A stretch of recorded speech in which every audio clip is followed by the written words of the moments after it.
a very bright girl. Because she understood not having an argument against is not the same as having a reason to believe. And I told her, honey, it's hard for me to explain, but as I was reading, as best as I understand it, as I was reading through the Quran, and one by one, the sort of fortress of the wall I had built between myself and the belief in the existence of God, as that wall began to crumble one by one, piece by piece, as those arguments faded away, I began to have slight doubts about my atheism. And the more I began to doubt my atheism, the more the power of the Quran began to affect me. And the Quran is written in a very interesting style. In the beginning, it's quite technical.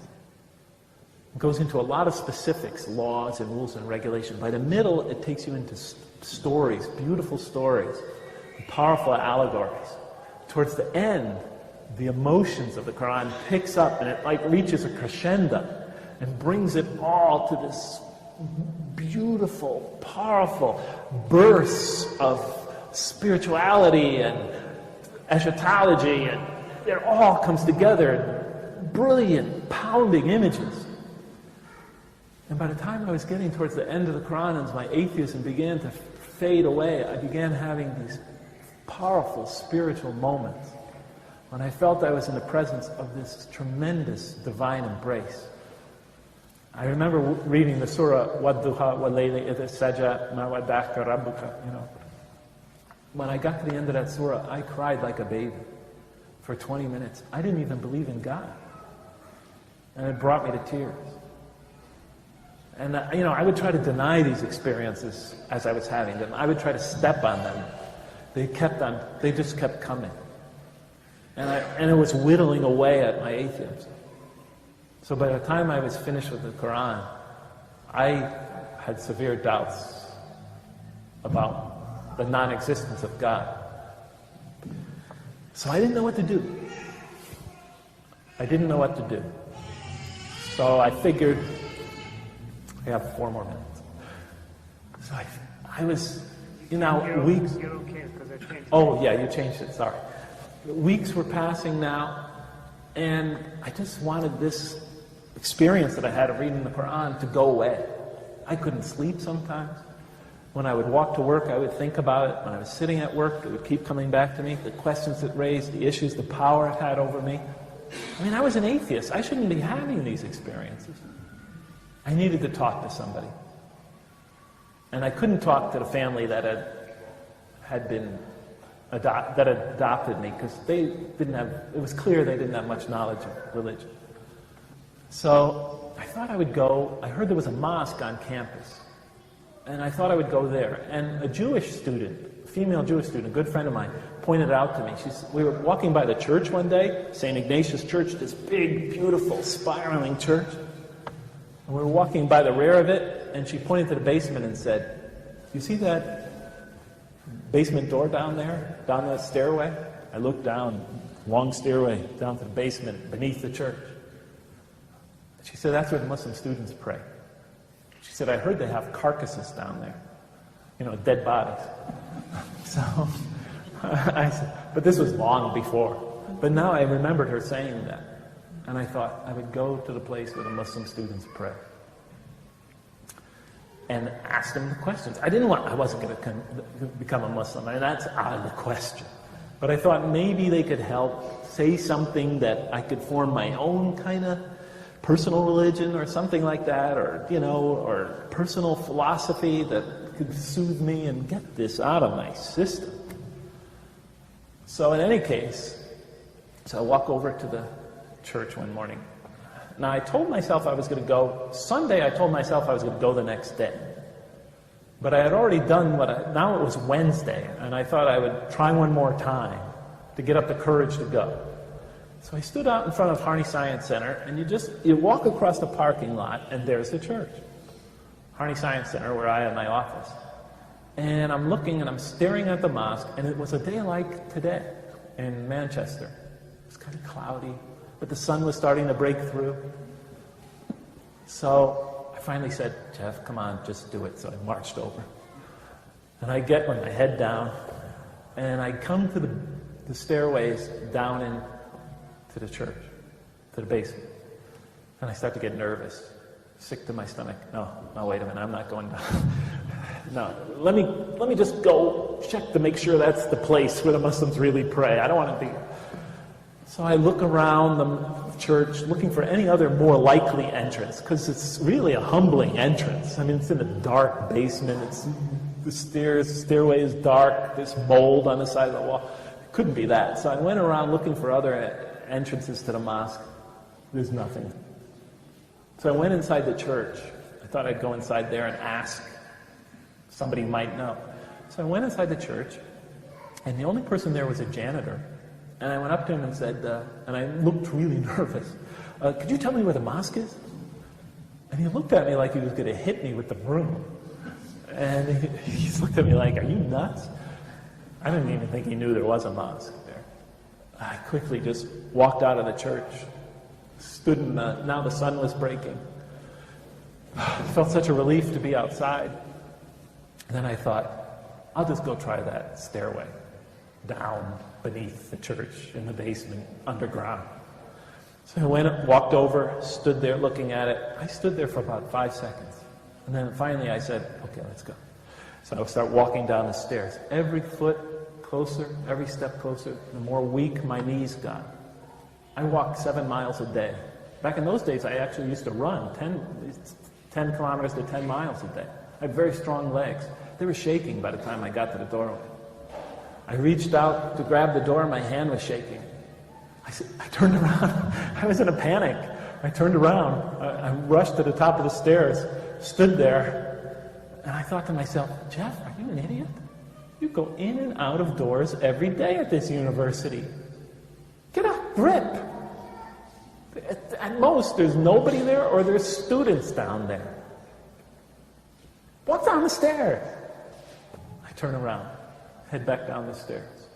Same experience. My knees are getting weaker.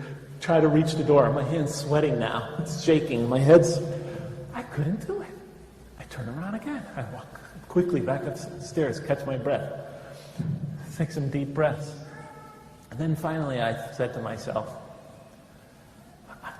I'll never get down those stairs. So I looked up to the heavens. I don't know why we human beings do this, but we often do this in this sort of situation. I looked up to the heavens, and it was majestic and beautiful. The clouds were dissipating, the sunlight was starting to shine through them. I looked up to the heavens, and it made something I hadn't made in many years, a voluntary prayer. And I said, oh God, if you are really there, because I wasn't quite sure, give me the strength to go down those stairs and go inside that door. And then I stood waiting. I was waiting for a sign.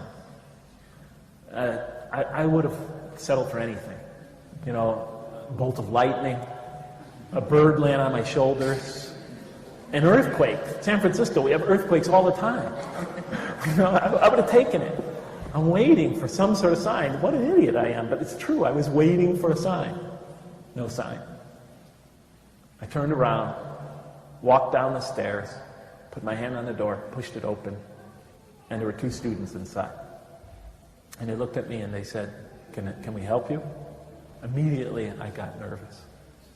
And I started calling out names of Muslims I knew. Is Mahmoud or Omar or Siraj here? They looked at me, again, like the janitor upstairs. No, nobody by that name here. What's their family name? I said, Gandil? You don't know them? Of course not. They never go to the mosque. So I said, thank you for your time. I'm sorry, I must be in the wrong place. I turned around to walk away, and then one of the students, who happened to be from Malaysia, and he was wearing traditional Malaysian dress, short guy, Abdul Hanan, I'd find out his name later. He said to me, would you like to learn about Islam? I said, oh, yeah, sure. Why not? So he said, well, come on in. So I started to step in, and he said, please take off your shoes. We pray here. I thought, yeah, okay. All right. So I took off my shoes. So I walked in and I sat down, and they said, "What would you like to know about Islam?" I said, "Well, I've been reading quite a bit about it." By that time, I had not only read the Quran, I had read several other books. And they told me, they started talking to me and saying some things, and I couldn't relate to any of it. And then finally, Abdul Hanan said, after about 3 minutes into his conversation, the other student, his name was Muhammad Yusuf, he was Palestinian, and he was dressed in Western clothing.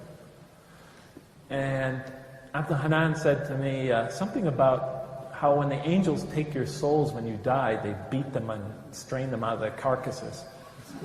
Yeah, torture them.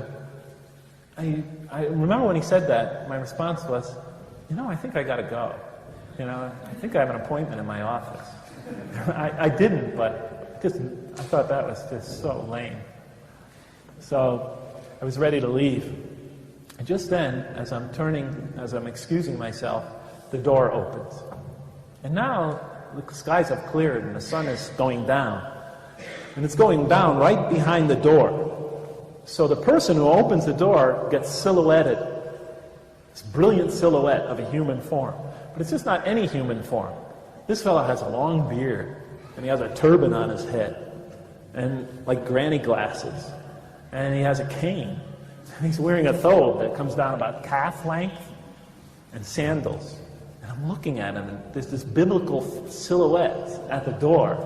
He looks like Moses coming out of the Sinai. And so I thought, wow, I gotta talk to this guy. So he walks inside the door, he takes off his shoes, walks inside his door, holds his hands up like this as if he's waiting for his share of something, closes his eyes and mutters something. So then he resumes his normal posture, and then he walks over. Oh, no, he says something to Muhammad Yusuf. So this fellow also must be an Arab then. He says something to Muhammad Yusuf. Muhammad Yusuf. This brother goes, he goes, Professor. Ah. So this brother walks over. As he's walking over, they tell me, that's Brother Hassan. Brother Hassan. His name is Hassan Zara. He walks over. He's obviously some sort of big shot in the masjid. But he's a student. He's pretty young. He's in his mid-20s. He walks over. He sits down next to me, puts his hand on my leg like that, and trying to get me to relax. And then he says, he could obviously see I was nervous. And then he says, "What's your name?" First person that asked me that. And it was a nice personal touch. Remember that when you talk to somebody about your faith. Treat them like a person. So he says, "What's your name?" I said, "Jeff Lang." And he said, "What do you do here?" I said, "I work at the university. I'm in the mathematics department." He said, "You're a professor?" I said, "Yeah." And he looks at the other two. And then he says, "So you came to hear something about Islam?" I said, "Well, sort of." And he said, "What would you like to know?" And I told him what I knew about the religion through reading it. And he was quite impressed.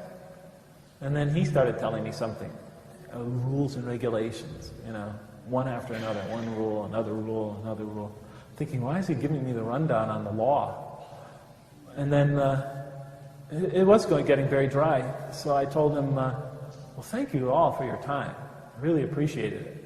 I thought he would be more fascinating than he was, really. It turns out just another student with this fancy garb on. But he was a very spiritual man. But I could already sense that. But he said to me, so I told him, and I meant it this time, "Thank you for your time, but I really got to get back to my office now." And then he said to me, "You have no other questions?" And then I said, "No." And I started to get up. And then I remembered one, just came to my mind. I said, "Can you tell me what it feels like to be a Muslim?"